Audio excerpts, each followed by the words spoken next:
Equals, is your Thermomix TM5 not starting?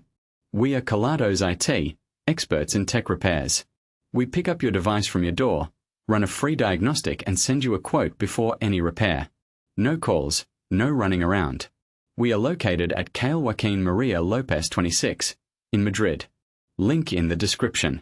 A Thermomix that won't start can be caused by various issues, including a faulty power supply or internal connections. Once we diagnose the problem, we can replace the faulty parts and bring your Thermomix back to life.